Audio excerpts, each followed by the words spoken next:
क्या भाजपा के अंदर कोई गरिमा बची है?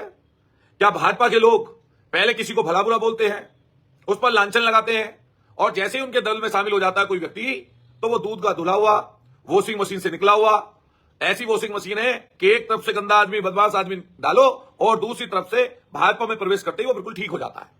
आप स्थिति देखिए आज की भाजपा के लोगों की, कि अभी लोकसभा का चुनाव है, आज भी ये लोग मेरठ में इनके भाजपा के पार्षद, अभी रंगदारी में क्या नाम मुकदमा दर्ज हुआ, फिर उसी पार्षद के ऊपर अपनी पार्टी के भाजपा की जो महिला नेता थी उसके यौन शोषण का मामला चल रहा है। महानगर के महासचिव हैं, उनके भाई या उनके संबंधी जो है वकील है, उनकी वीडियोज चल रही हैं, और ऐसा कोई जमीन का काम, थाने का काम, ऐसा कोई काम ऐसा जो गलत और गलत की श्रेणी में आता है, सारी चीज मिलकर कर रहे हैं, इकट्ठा होकर एक तरीके से संगठित अपराध के रूप में कर रहे हैं। अब इनसे कोई पूछे, भाई ये बताओ कि तुम कितना दूध के धुले हुए हो, और जिस तरीके से जातीय और धार्मिक द्वेष इन लोगों ने इस समय जहर जितना घोलने का काम किया है, आप हर जगह की घटना देख लीजिए। सरकारें इनकी हैं, केंद्र में इनकी है, स्टेट में इनकी है, लॉ एंड ऑर्डर इनके ऊपर है, उत्तर प्रदेश की सरकार पर या उत्तराखंड की सरकार पर किस तरह का लॉ एंड ऑर्डर है, हर जगह से किस्से कहानियां। थानेदार 50 किलो चांदी लूट लिए, 7 सिपाही बर्खास्त, किसी थाने में दरोगा ने महिला सिपाही के साथ बदतमीजी कर दी, उसका यौन शोषण कर लिया, किसी दरोगा ने फरियादी के साथ बदतमीजी कर दी। कहीं इनके नेता वेश्यावृत्ति में पकड़े जा रहे हैं, इनके नेताओं पर वेश्यावृत्ति के आरोप भी लग रहे हैं। और दूसरा आज के समय में जो इन्होंने धार्मिक और जातीय द्वेष इस समय समाज में फैलाया है, यह आने वाले समय के लिए घातक है। किसी भी देश में सांप्रदायिकता सबसे खराब मानी जाती है। उस किसी देश की तरक्की अगर रोकनी हो तो वहां पर जातीय धार्मिक झगड़े करा दीजिए, और निश्चित रूप से पाइए कि उस देश की तरक्की, उस क्षेत्र की तरक्की रुक जाएगी। आप उत्तराखंड का वाक्य देख लीजिए, उत्तर प्रदेश के जगह जगह के वाक्य देख लीजिए। कहीं जात से जात को लड़ाया जा रहा है, कहीं क्षेत्र से क्षेत्र को लड़ाया जा रहा है, कहीं हिंदू मुसलमान पर चीजें की जा रही हैं। मैं अपने तमाम साथियों से कहना चाहता हूं, इनके काकस में मत आइए। इनका काकस की पूरी बीजेपी की लोबी इस चक्कर में लगी हुई है कि आप किस तरीके से दिन से अभी किसान आंदोलन जो नोएडा का चल रहा है, किसान अपनी मांगों को लेकर 51 दिन तक कल धरने पर थे। पीटा किसानों को और 33 किसानों को जेल में बंद कर रखा है, खाना पानी बंद कर रखा है, उनके साथ जाति और परेशानी की जा रही है। लेकिन ये लोग सिर्फ और सिर्फ लोगों को बांटकर सियासत करना चाहते हैं।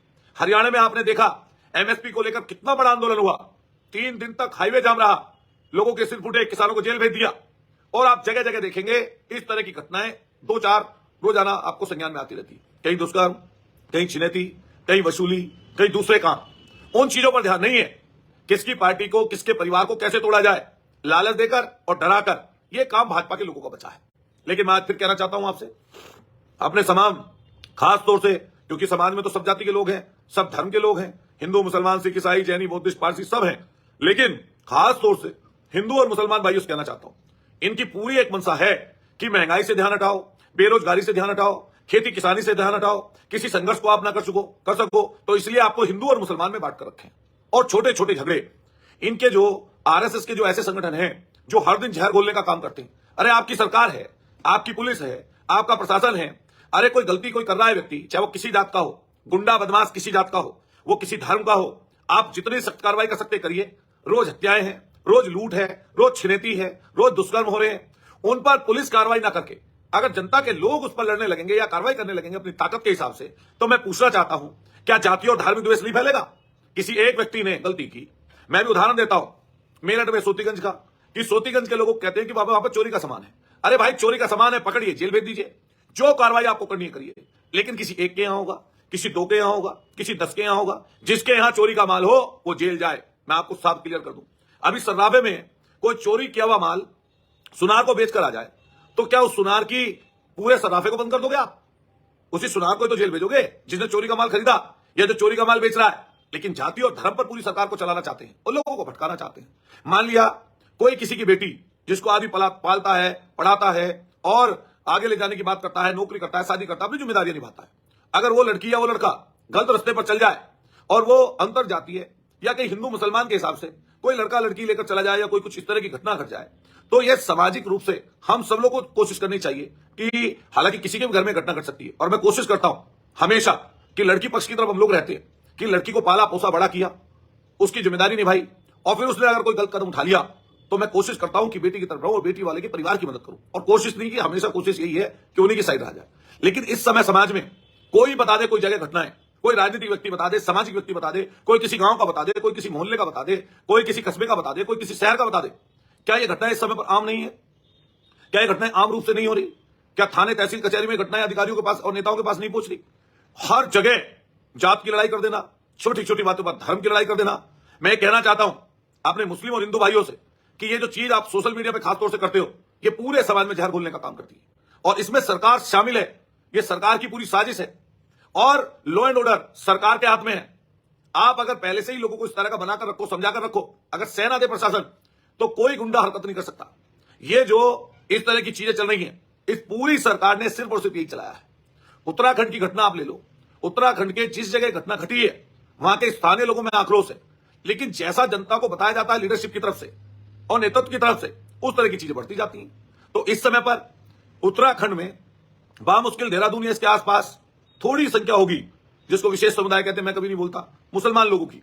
आप वो देखिए कि अच्छे आदमी भी सब जात में है और बुरे आदमी भी सब जात में है।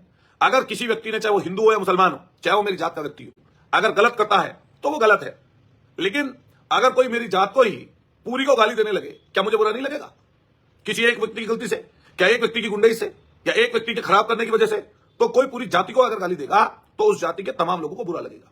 इसलिए मैं कहना चाहता हूं, अगर आप किसी जात को या धर्म को गाली देते हो, उससे पहले अपनी तरफ उंगली करके देखो और यह सोचो कि अभी हमारी जात को कोई गाली देने लगे, अगर कोई हमारे धर्म को गाली देने लगे, तो क्या बुरा लगेगा? नहीं लगेगा। और अच्छे बुरे की परिभाषा एक ही है बस दोस्तों, साथियों। अच्छा मतलब अच्छा और बुरा मतलब बुरा, यही परिभाषा है अच्छे और बुरे की। जो लोग घुमा फिराकर इसको बताते वो अपने फायदे के लिए और अपने मुफीद के लिए बताते। देखिए, राजनीति में धोखा, कपट, द्वेष, घृणा और बहुत सारी चीजें चलती हैं, और जो इनसे बहुत ज्यादा प्रभावित हो जाए या कोई परेशान और दुखी हो जाए तो उसे कम से कम आज के दौर में राजनीति में नहीं आना चाहिए। आप किसी का क्या अंदाजा लगा सकते हो? इस समय जब राजनीति में कई ऐसे लोग जो आपके नजदीकी होने की कोशिश करते हैं या रहते हैं या दिखावा करते हैं, और फिर देखने में आता है कि एकाएक किसी लालच में या किसी दबाव में या किसी और छोटी मोटी बात का सहारा लेकर ये लोग निकल जाते हैं। मैं मेरठ के जो अभी पूर्व के जिलाध्यक्ष हैं और ऐसे जिलाध्यक्ष हैं जो कल जिन्होंने भाजपा ज्वाइन की है, अभी पिछले कई दिन से ये वार्ता चल रही थी पार्टी में कि भाई जिलाध्यक्ष जो हैं उनकी जगह किसी और को नियुक्त किया जाए। मैं एक बात साफ और क्लियर कर दूं कि राजनीति में पद और ओहदे मिलते और हटते रहते हैं, और जो ये पद और ओहदा है ये हमेशा किसी के पास नहीं रहता। और मैं आप सब लोगों को भी ये बात क्लियर कर दूं कि चाहे कोई विधायक हो, चाहे कोई सांसद हो, चाहे पार्टी के द्वारा कोई पद और ओहदा दिया गया हो, पार्टी ने दिया और पार्टी ने ले लिया। कारण उसके बहुत सारे हो सकते हैं, कई बार गलती भी हो सकती है, लोगों में अविश्वास भी हो सकता है, और पार्टी के प्रति निष्ठा, ईमानदारी ये आपको आगे भी लेकर जाती है। मैंने कई मौकों पर देखा, मैं 2-3 मिनट और 2-3 उदाहरण दूंगा आपको, और ऐसे ऐसे उदाहरण दूंगा जो आप सब लोग उन बातों को जानते हैं। मैंने बहुत अच्छी तरीके से पार्टी में रहकर पिछले लगभग 17-18 सालों में बहुत ऊंचा नीचा देखा। कई बार कैसे कैसे मौके आए, कई कई चीजें आई, बहुत सारे लोगों ने कुछ कहा, किसी ने लालच दिया, किसी ने दबाव डालने की कोशिश की, लेकिन समय समय की बात है, कुछ अच्छी चीजें होती है, कुछ बुरी।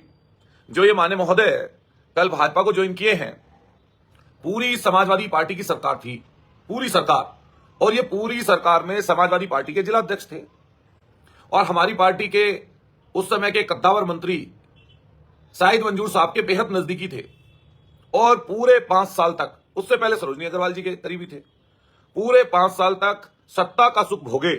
पूरे 5 साल तक समाजवादी पार्टी ने सरकार में रहते हुए, बिन सरकार के शायद ही कोई ऐसी बात रही होगी जो इनको मिली ना हो, और पूरे 5 साल तक कैबिनेट मंत्री के साथ रहते हुए, एमएलए के एमएलसीओ के साथ रहते हुए इन्होंने पार्टी से जितना लेना था खूब लिया, मान सम्मान खूब मिला, और यहां तक कि 2 जिलों के, बागपत और मेरठ, 2 जिलों के कोऑपरेटिव के चेयरमैन रहे, सुरक्षाकर्मी साथ थे, तमाम माने शिवपाल जी से लेकर और बहुत सारे लोगों से, नेताजी से नजदीकी में भागदौड़ में रहते थे। चलो वो तो पार्टी में थे, विपक्ष में बसपा के समय में थे, उससे पहले बसपा में थे, वो तो चीजें चलती रहती हैं। लेकिन अभी जब ये पिछले दिनों बीजेपी और आरएसएस की जो वेशभूषा में बीजेपी में चले गए थे, उसके बाद 6 साल तक पार्टी ने इन्हें कोई पद और ओहदा नहीं दिया और पार्टी में इनको जो है निष्कासित भी कर दिया। और 6 साल लगातार ये कहते हुए कि भाई मैं पार्टी में आना चाहता हूं, मेरी विचारधारा तो वही है और मुझे पार्टी में ले लीजिए। पार्टी ने फिर जब 6-7 साल बीत गए तो कोशिश की कि भाई कहीं सुधार हो गया होगा, कहीं बेहतर चीजें हुई होंगी। 6 साल बाद राजपाल सिंह हटे और पार्टी ने फिर इन्हें जिम्मेदारी दे दी, और जिम्मेदारी देने पर तुरंत मेयर का चुनाव आ गया। मैं ये बात इसलिए कह रहा हूं क्योंकि मैं तो मेयर का चुनाव लड़ रहा था, तो हमें बहुत सारे लोगों की जरूरत थी। उसमें जिला अध्यक्ष और महानगर अध्यक्ष की भी जरूरत थी, इसके अलावा नेताओं की भी जरूरत थी, तो हमारे साथ थे। अभी हम कई आंदोलन, मैंने कई अभी इकट्ठे मिलकर भी किए, क्योंकि पार्टी के जिला अध्यक्ष थे, साथ थे, काम कर रहे थे। लेकिन एकाएक पार्टी नेतृत्व ने कोई फैसला कर लिया तो कुछ सोच कर लिया होगा। मान लिया किसी वजह से कंट्रोवर्सी है दल और पार्टी में, मैं तो अपने लिए भी ये कहना चाहता हूं, अपने लिए भी, कि अगर समाजवादी पार्टी, मेरी पार्टी, हमारी पार्टी के माननीय अखिलेश जी, राष्ट्रीय अध्यक्ष जी, मुझे कोई दिशा निर्देश दें और दिशा निर्देश देने के बाद कहें कि आपको यह काम करना है, तो मैं कोशिश करूंगा कि पूरी निष्ठा और ईमानदारी से उस काम को करूं और निभाऊं। पार्टी, संगठन, नेता कोशिश करनी चाहिए कि बार बार ना बदले जाएं।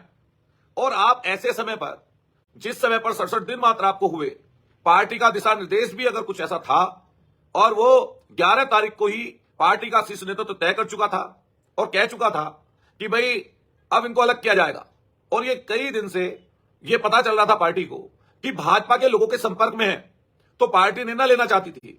इन्होंने पार्टी के शीर्ष नेतृत्व से या लोगों से बात की, कहा कि मैं अपना इस्तीफा दे दूंगा और पार्टी में ही काम करूंगा, तब भी धोखे में रख रहे थे। आज दैनिक जागरण में प्रमुखता से छपा कि दिन में मट्टी डलवा रहे थे समाजवादी पार्टी के ऑफिस में और शाम को भाजपा में जाकर शामिल हो गए। हालांकि पार्टी और दल में लोग आते जाते रहते हैं, कभी कोई आता है, कभी कोई जाता है।